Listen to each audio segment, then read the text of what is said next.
Ya sekarang ini ada keinginan mereka itu membiarkan buruh itu beradu sama pengusaha di sidang di pengadilan. Ya kalah lah buruh sama pengusaha, duitnya banyak gitu ya kan, gitu. Ya kira-kira begitu.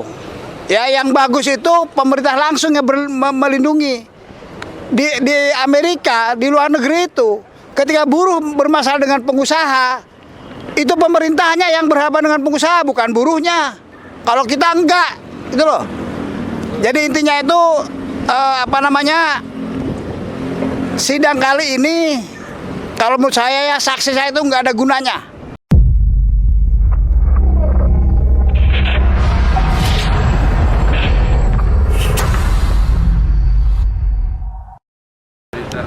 Awas banyak ini yang dipegang.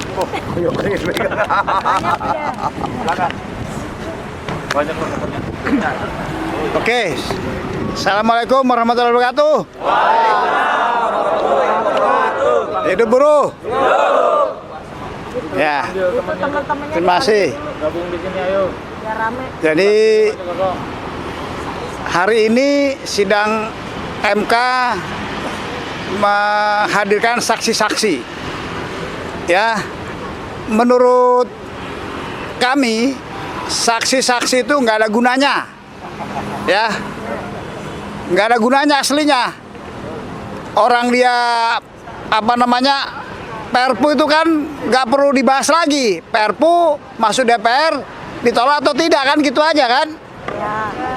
Ini pakai saksi-saksi untuk Perpu. Ngapain saksi Perpu? Itu pertama. Ya.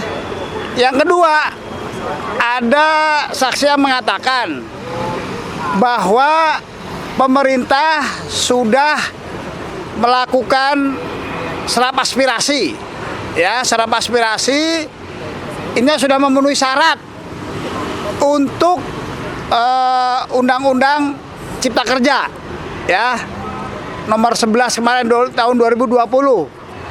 Nah, kalau memenuhi syarat, kenapa keluar Perpu?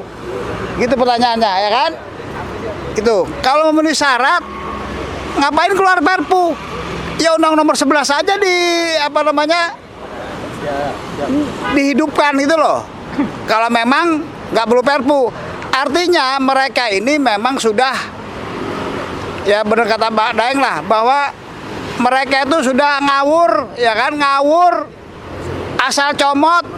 Kemudian yang penting kita sudah mengadakan sosialisasi.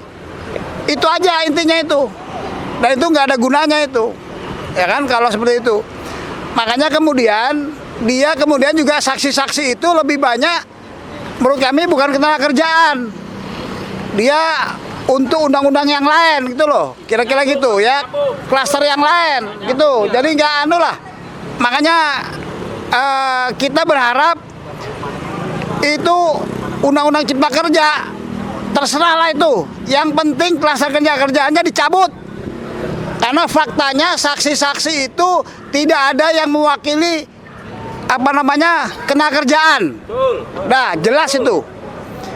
Ada yang penting, LKS sebagai lembaga konsultasi komunikasi itu tidak sama sekali diajak bicara.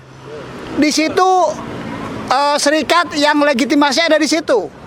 Ya, yang diakui, tapi sama tidak bicara. Artinya memang secara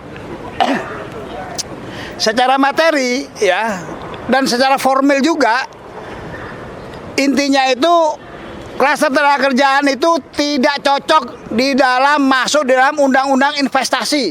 Ini beda arah lah, sudah jelas beda. Kalau ini investasi, ini perlindungan gitu. Ya sekarang ini ada keinginan mereka itu membiarkan buruh itu beradu sama pengusaha di sidang di pengadilan. Ya kalah lah buruh sama pengusaha, duitnya banyak gitu ya kan, gitu. Ya kira-kira begitu. Ya yang bagus itu pemerintah langsung yang melindungi. Di Amerika, di luar negeri itu, ketika buruh bermasalah dengan pengusaha, itu pemerintahnya yang berhadapan dengan pengusaha, bukan buruhnya. Kalau kita enggak, gitu loh. Jadi intinya itu sidang kali ini, kalau menurut saya ya saksi saya itu nggak ada gunanya. Ya karena hakim MK tadi sudah menanyakan mereka dan itu jawabannya ngawur ya. Bahkan sudah Pak, kami sudah memberikan ke DPR. Apakah sudah benar resmi? Enggak Pak, ini lisan ya. Pokoknya kira-kira gitulah kurang lebih ya. Jadi ngawur lah kira-kira. Ya, kira-kira begitu ya. Ya, kita doain lah. Amin. Bagi kita kesimpulannya itu kalau dia merasa yang lain oke, khusus klaster tenaga kerjaan itu full meaning participation itu sudah fail, udah jelas itu. Kira-kira itu saja dari saya. Terima kasih.